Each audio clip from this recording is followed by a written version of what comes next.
రేపే 24 అతిపెద్ద అమావాస్య. ఈ అమావాస్య సామాన్యమైనది కాదు. చాలా చాలా శక్తివంతమైనది. ఇది మనకు 100 సంవత్సరాల తరువాత వస్తుంది. ఈ అమావాస్యనేంటంటే ఆషాఢ అమావాస్య అంటారు. మనకు ఈ అమావాస్యతోటి ఆషాఢ మాసం ముగుస్తుంది. మరుసటి రోజు నుంచి అంటే శుక్రవారం రోజు నుంచి మనకు శ్రావణ మాసం మొదలవుతుంది. కాబట్టి ఈ ఆషాఢ అమావాస్య ఏంటంటే చాలా చాలా శక్తివంతమైనది. కాబట్టి ఇంట్లో ఆడవాళ్ళు పొరపాటునైనా సరే ఈ కూర వండినా లేదా తిన్నా కూడా 7 జన్మల దరిద్రం అనేది పట్టి పీడిస్తుందనమాట. చేతిలో చిల్లి గవ్వ కూడా మిగలదు. అంతటి శని బాధలతోటి, దరిద్ర సమస్యలతోటి, లేనిపోని నిందలతోటి, అనుకోని కష్టాలతోటి చాలా ఇబ్బందులు పడాల్సినటువంటి పరిస్థితి అనేది వస్తుందనమాట. కాబట్టి ఆ రోజున పొరపాటును కూడా ఈ కూరననేది వండొద్దు, తినొద్దు. ఎందుకంటే ఇంట్లో ఆడవాళ్ళు ఏదైనా కూర వండితే చక్కగా ఇంట్లో పిల్లలు కానివ్వండి, పెద్దవాళ్ళు కానివ్వండి ఎంతో ఇష్టంగా తింటూ ఉంటారనమాట. ఎందుకంటే ఆడవాళ్ళు ఎంతో రుచిగా శ్రద్ధతోటి కూరలనేవి చేస్తూ ఉంటారనమాట. కాబట్టి అందరూ కూడా తింటారు. అంటే ఇంట్లో ఆడమనిషి చేశారు అంటే ఇక అందరూ తినొచ్చు అనేటటువంటి ఒక ఇదితో తింటూ ఉంటారనమాట. అంటే మనం ఎన్ని రకాల పూజలు చేసుకున్నా, పరిహారాలు చేసుకున్నా కూడా తెలిసి తెలియక చేసేటటువంటి ఈ చిన్న చిన్న పొరపాట్ల వల్ల ఏంటంటే మనం చేసిన దానికి ఎటువంటి ప్రతిఫలం అనేది లేకుండా పోతుందన్నమాట. మామూలుగా నాన్ వెజ్ తినకూడదని చెప్పి అందరం అనుకుంటూ ఉంటామండి. నాన్ వెజ్జే కాదు, వెజ్ కూరల్లో అంటే కూరగాయల్లో కూడా కొన్ని రకాలైనటువంటి కూరలు కొన్ని ప్రత్యేకమైనటువంటి ఇలాంటి తిథుల్లో తినకూడదనమాట. తెలిసి తెలియక మనం తినటం వల్ల ఏంటంటే మనం ఏదైనా ఉపవాసాలు చేసినా, పూజలు చేసినా, వ్రతాలు చేసినా ఒక చిన్న పొరపాటు అంటే మనం ఇంట్లో చేసేటటువంటి ఒక కూర వల్ల మనకు ఆ చేసిన దానికి ప్రతిఫలం అంతా కూడా పోతుందనమాట. కాబట్టి ముఖ్యంగా ఇంట్లో ఆడవాళ్ళు కూరల విషయంలో జాగ్రత్తగా ఉండాలి. కొన్ని ప్రత్యేకమైనటువంటి రోజుల్లో అంటే కూరగాయల్లో కూడా కొన్ని రకాలైనవి వండకూడదనమాట. అలా ఈ అమావాస్య రోజున వండకూడని కూరలు అనేవి ఉన్నాయి. కాబట్టి ఆ కూర అనేది వండకూడదు, తినకూడదు. అంటే బయట కూడా తింటూ ఉంటారనమాట. బయట తినేసి రావచ్చులే ఇంటికి అని చెప్పేసి చాలామంది అనుకుంటూ ఉంటారు. బయట తిన్నా కూడా మనకి తిన్నదాని కిందే లెక్కొస్తుంది. కాబట్టి బయట కూడా తినకూడదు. ఆ ఒక్కరోజు మీరు నిష్టగా ఉన్నట్లయితే మీరు చేసేటటువంటి ఆ పూజ ప్రతిఫలం అనేది కూడా అంతా మీకు దక్కుతుందనమాట. అంటే చేతిలో చిల్లి గవ్వ లేకుండా ఇబ్బందులు పడాల్సినటువంటి పరిస్థితులు రాకుండా ఉంటాయి అన్నమాట. సమస్యలు ఏముందండి, మన టైం బాగోలేదనుకోండి, ఏ రూపంలో ఏ సమస్య వచ్చి పడిద్దో ఏ మానవుడు కూడా ఊహించలేడనమాట. అందుకే దైవంతో ఎప్పుడూ కూడా జాగ్రత్తగా ఉండాలి. ఇప్పుడు బాగానే ఉంటాం. తెలిసి తెలియక చేసేటటువంటి చిన్న చిన్న పొరపాట్ల వల్ల కాసేపటికి ఏం జరిగిద్దో మనం ఊహించలేమన్నమాట. అంత భయంకరంగా భగవంతుడితో పెట్టుకుంటే ఉంటుందన్నమాట. అమావాస్య ఏంటంటే మామూలుగా చాలా శక్తివంతమైనది. అమావాస్యకి అతీంద్రియ శక్తులు అనేవి ఎక్కువగా ఉంటాయి అన్నమాట. ఈ రోజున ఏంటంటే పితృదేవతలకు తర్పణాలు వదులుతూ ఉంటారు. పితృదేవులకు పూజలు చేస్తూ ఉంటారు. ముఖ్యంగా శనిదేవుని యొక్క అనుగ్రహం కోసం కూడా ఇది ఒక మంచి రోజుగా మనం చెప్పుకోవచ్చు అన్నమాట. ఈ రోజున ఏంటంటే పొరపాటును కూడా నలుపు రంగు బట్టలు ధరించకూడదు. ఆడవారవ్వచ్చు, మగవారవ్వచ్చు, నలుపు రంగు బట్టలు పొరపాటును కూడా ధరించకూడదు అనమాట. అలాగే దూర ప్రయాణాలు ఏదన్నా ఉంటే, మరీ అత్యవసరమైనటువంటి పరిస్థితి ఉంటే తప్ప దూర ప్రయాణాలు కూడా చేయకుండా ఉండటం అనేది చాలా మంచిది. అలాగే 4 దిక్కులు కలిసేటటువంటి రోడ్లు అంటారు కదా, అలాంటి చోట కూడా వెళ్ళకూడదనమాట. నిర్మానుష్యమైనటువంటి ప్రదేశాలకు కూడా వెళ్ళకూడదనమాట. పిల్లలను కూడా ఎక్కడికి పడితే అక్కడికి వెళ్ళనీయటము, అంటే ఏదన్నా అంటే కాని వేళల్లో ఇంటి లోపలికి వచ్చేటప్పుడు కాళ్ళు కడుక్కోకుండా రావటం ఇలాంటివి చేయకూడదు. ఈ అమావాస్య రోజున ఏంటంటే శుభ్రంగా కాళ్ళు చేతులు కడుక్కొని రావాలి. అలాగే దీపారాధన చేయకూడదు అమావాస్య రోజు అంటారు. కానీ అమావాస్య రోజు కూడా తప్పనిసరిగా దీపారాధన ఇంట్లో చేసుకోవాలన్నమాట. ఎందుకంటే చాలామందికి తెలియని విషయం ఏంటంటే అమావాస్య అంటే లక్ష్మీదేవికి ఎంతో ఇష్టమైనటువంటి రోజు అనమాట. కాబట్టి ఇంటిని వాకిల్ని శుభ్రం చేసుకొని చక్కగా ఉదయాన్నే లేచి అలాగే గుమ్మం బయట కూడా మనం ముగ్గు వేసుకోవాలి. చాలామంది ముగ్గు కూడా వేసుకోకూడదు అనుకుంటారు. కానీ ముగ్గు వేసుకోవాలి. ఇంట్లో ప్రతి ఒక్కరు పిల్లలు, పెద్దలు అందరూ కూడా తలస్నానం చేయాలి. అంటే ఇవన్నీ మీకు అంటే ఇక్కడ కూర విషయం చెప్పకుండా ఇవన్నీ కూడా మీరు ఎందుకు చెప్తున్నారన్న సందేహం మీలో చాలామందికి రావచ్చండి. ఎందుకంటే కూరతో పాటుగా మనం చిన్న చిన్న నియమాలు కూడా పాటించాలి కదా. ఈ మాటలన్నీ కూడా మీకు ఉపయోగపడేటటువంటి మాటలే కదా. ఎందుకంటే కొంతమందికి తెలిసి ఉండొచ్చు, అందరికీ తెలియాలని రూల్ లేదు కదా. కాబట్టి చిన్న చిన్న పొరపాట్లు సరి చేసుకుంటే మంచిదనమాట. అలా చేయటం వల్ల ఏంటంటే మనకు బాగా కలిసి రావటానికి అవకాశం అనేది ఉంటుందన్నమాట. కాబట్టి ఇంట్లో అందరూ కూడా తలస్నానం చేయాలి. తలస్నానం చేయకపోతే మాత్రం జన్మ జన్మల దరిద్రం అనేది పట్టి పీడిస్తుందన్నమాట. అలాగే కాకికి కూడా ఒక ముద్ద అన్నం పెట్టండి. అన్నం పెట్టడం వల్ల కాకి ఏంటంటే మనకి శనిదేవుడి వాహనంగా, అలాగే పితృదేవతలు కూడా మనకు కాకుల రూపంలో ఇంటికి వస్తూ ఉంటారంటారు. కాబట్టి ఈ అమావాస్య రోజున కాకికి ఒక ముద్ద అన్నం పెట్టడం వలన దోషాలు ఏదన్నా ఉన్నా కూడా తొలగిపోతాయి. మనకి అంటే డబ్బు సేవింగ్స్ చేసుకుందాము పొదుపు పరంగా ఎన్ని ప్రయత్నాలు చేస్తున్నా కూడా ఒక్కొక్కసారి ఫెయిల్ అయిపోతూ ఉంటాము. ఏదన్నా బంగారం తాకట్టులోకి వెళ్ళిపోవటము. దోషాలంటే ఎలా ఉంటాయంటే మనకేంటంటే సమస్యలు మనకు ప్రమేయం లేకుండా కొన్ని కొన్ని సమస్యల్లో ఇరుక్కుపోతూ ఉంటామన్నమాట. అప్పులు పాలైపోవటం, నిందల పాలైపోవటం, జనం చేత మాటలు పడటము, నరదిష్టి, ఇలా చాలా రకాల మానసిక సమస్యలతో కూడా నరకం అనుభవిస్తూ ఉంటాము. ఒక పేదరికం అంటే డబ్బు లేకపోవటం ఒక్కటే కాదండి. డబ్బు ఉన్నా కూడా మనశ్శాంతి లేకుండా నరకం అనుభవించే వాళ్ళు చాలామంది ఉన్నారన్నమాట. భార్యాభర్తల మధ్య సఖ్యత లేకపోవటం కూడా ఒక పేదరికంగా చెప్పుకోవచ్చు. అలాగే పిల్లలు చెప్పిన మాట వినకపోవటం కూడా అది కూడా ఒక సమస్యనమాట. అలాగే ఆరోగ్యం సరిగ్గా లేకపోవటం కూడా ఒక సమస్య. మనశ్శాంతి లేకపోయినా కూడా ఒక సమస్య. మరి ఏ వయసులో జరగాల్సినటువంటి అచ్చట్లు, ముచ్చట్లు ఆ వయసులో జరగకపోవటం సమస్యే. కొంతమందికి వివాహాలు లేటుగా అవుతాయి. కొంతమందికి వివాహాలు అయినా కూడా విడిపోతూ ఉంటారు. ఇలా ప్రతి ఒక్కరికి ఒక్కొక్క సమస్యలు ఉంటాయి అన్నమాట. వాటితో ఏంటంటే చాలా అల్లాడిపోతూ ఉంటారు. అలాంటివన్నీ కూడా తొలగిపోతాయి అన్నమాట. కాబట్టి పొరపాటును కూడా ఏంటంటే మనం చేసేటటువంటి దానికి తోడు కొన్ని కొన్ని నియమాలనేవి తప్పనిసరిగా ఆచరించాలి. మన దేవుడి గది ఎంత పవిత్రమైనదో మనకు వంటగది అంత ముఖ్యమైనదనమాట. ఇంట్లో ఆడవారికి అవ్వచ్చు, మనకు ఇంటి పరంగా కూడా అవ్వచ్చు. అందుకే వంటగదిని దేవాలయంతో పోలుస్తూ ఉంటారు. వంటగదిని ఎప్పుడు శుభ్రంగా ఉంచుకోవాలి. గ్యాస్ పొయ్యిని కూడా ఎప్పుడు శుభ్రంగా ఉంచుకోవాలి. ఇలాంటి ప్రత్యేకమైనటువంటి రోజుల్లో మనం చక్కగా ఇలాంటి నియమాలు కూడా పాటించాలన్నమాట. తినకూడని వస్తువుల్లో ముందు ముఖ్యమైనది ఏంటంటే నల్ల నువ్వులండి. నల్ల నువ్వులు కానీ లేదా తెల్ల నువ్వులు కానీ ఏదైనా సరే నువ్వులతో చేసినటువంటి ఆహారాలు స్వీట్ అవ్వచ్చు, లేదా కొంతమంది కర్రీస్లో పొడుల్లాగా చల్లుతూ ఉంటారు, నువ్వుల నూనెను వాడుతూ ఉంటారు. ఇట్లా నువ్వులకు సంబంధించినటువంటి ఏ వస్తువు కూడా మీరు అమావాస్య రోజున ఇంటికి తెచ్చుకోవటం కానీ, అలాగే వంటల్లో వండటం కానీ, వేయటం కానీ, నువ్వుల పొడి కానీ ఇలాంటివి పొరపాటును కూడా చేయకూడదనమాట. అమావాస్య రోజున మీరు వంటల్లో కనుక నువ్వుల నూనెను కానీ నువ్వులను కానీ వేసినట్లయితే అష్ట కష్టాల పాలవుతారు. దరిద్రం పట్టి పీడిస్తుంది. శనీశ్వరుని యొక్క ఆగ్రహానికి గురవుతారనమాట.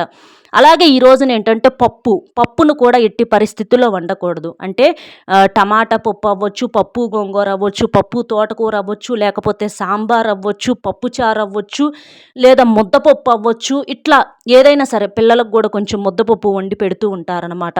కానీ ఈ ఒక్కరోజు మాత్రం, ఈ అమావాస్య రోజున ఒక్క రోజున మాత్రం కాస్త పప్పును కూడా పక్కన పెట్టేసేసేయండి. పప్పును వండటం వలన కూడా మీకు కొన్ని రకాలైనటువంటి అప్పుల పాలయ్యే అవకాశం అనేది ఉంటుంది. లేనిపోని తిప్పలు తెచ్చుకునే అవకాశం అనేది ఉంటుందన్నమాట.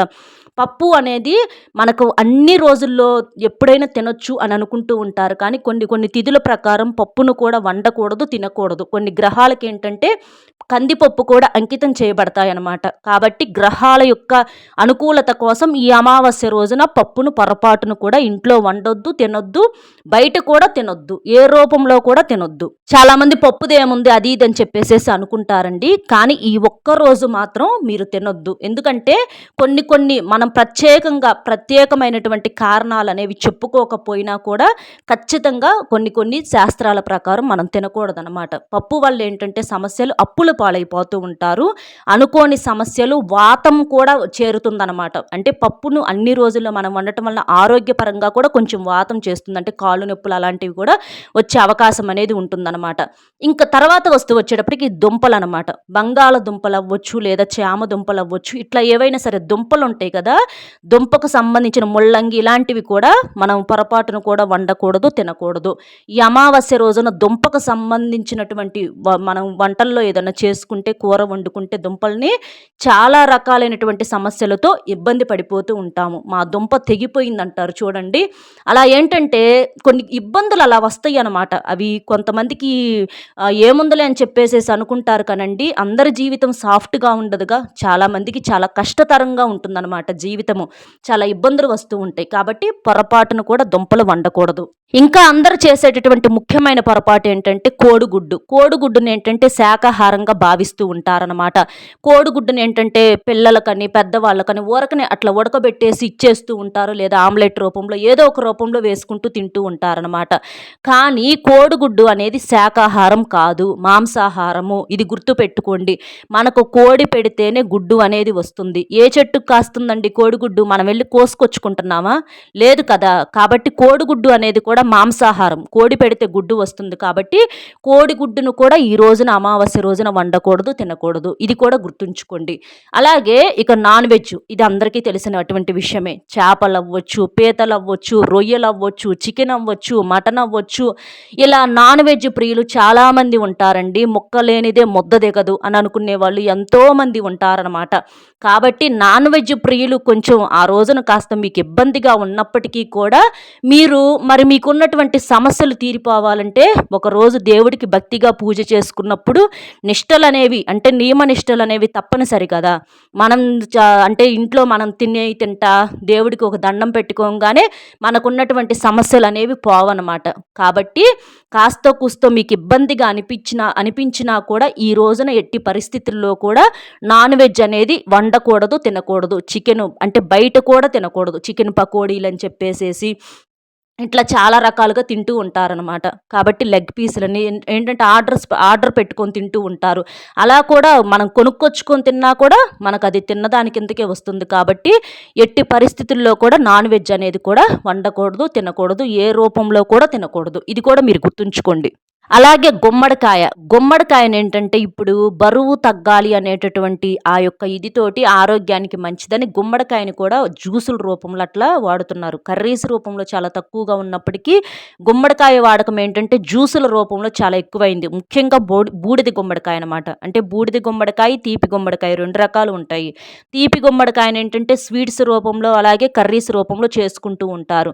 ఈ బూడిద గుమ్మడికాయనేంటంటే జ్యూసులకు బాగా వాడుతున్నారండి. కాబట్టి బూడిద గుమ్మడికాయ అవ్వచ్చు లేదా తీపి గుమ్మడికాయ అవ్వచ్చు, ఇలా ఏదన్నా కానివ్వండి, మీరు జ్యూసుల రూపంలో కానీ లేదా సాంబార్ అనేవి అసలు ఈ రోజున అమావాస్య రోజున పప్పు అనేది వండకూడదు కాబట్టి సాంబార్ చేసే ఛాన్సే లేదనమాట. కాబట్టి ఈ జ్యూసుల రూపంలో ముఖ్యంగా పొరపాటును కూడా ఈ బూడిద గుమ్మడికాయని ఏంటంటే మీరు తాగటానికి ప్రయత్నించమాకండి. బూడిద గుమ్మడికాయ జ్యూస్ అనేది ఈ ఒక్క రోజున అవాయిడ్ చేయండి. ఎందుకంటే ఆరోగ్యపరంగా ఈ బూడిద గుమ్మడికాయ అవ్వచ్చు లేదా తీపి గుమ్మడికాయ అవ్వచ్చు చాలా మంచి వెయిట్ లాస్‌కి బాగా ఉపయోగపడతాయి. స్కిన్ కూడా మంచి గ్లోయింగ్‌గా ఉంటుంది. చాలా మంచిది. విడి రోజుల్లో మీరు ఇలా తాగండి కానీ ఈ రోజున మాత్రం బూడిద గుమ్మడికాయను కూడా వాడొద్దనమాట. కాబట్టి ఈ రోజున ముఖ్యంగా ఏంటంటే మనం తినకూడని కూరగాయలు ఇవి.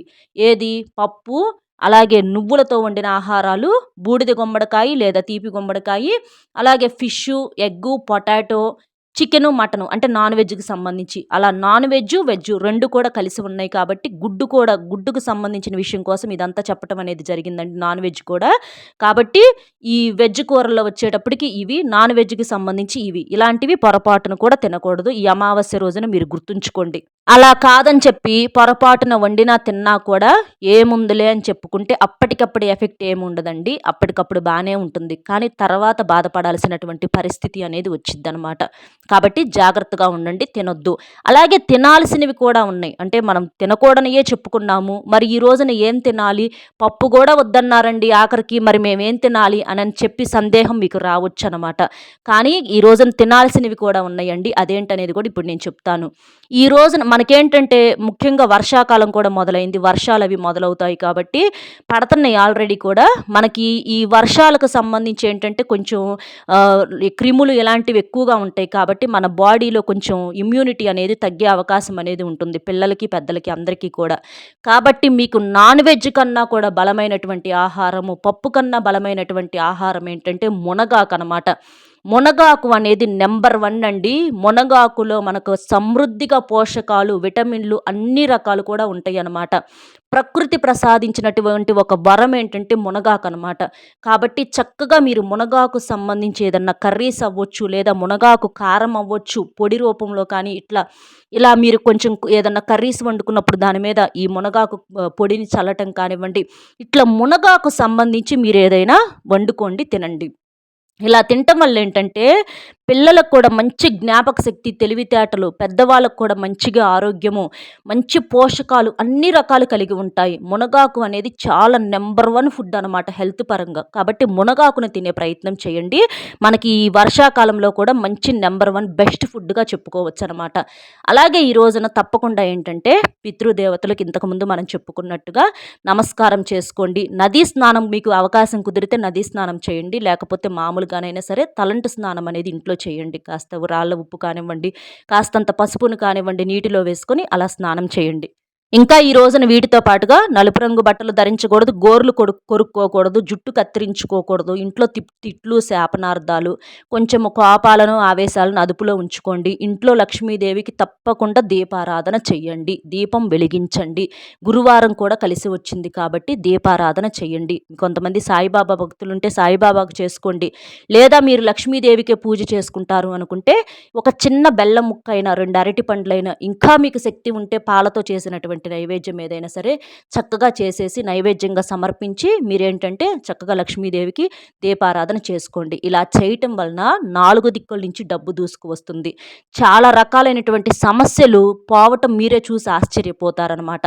కాబట్టి చక్కగా ఇలాంటి నియమాలనేవి తప్పనిసరిగా పాటించండి. మరుసటి రోజు నుంచి శ్రావణ శుక్రవారంతో శ్రావణ మాసం మొదలవుతుంది.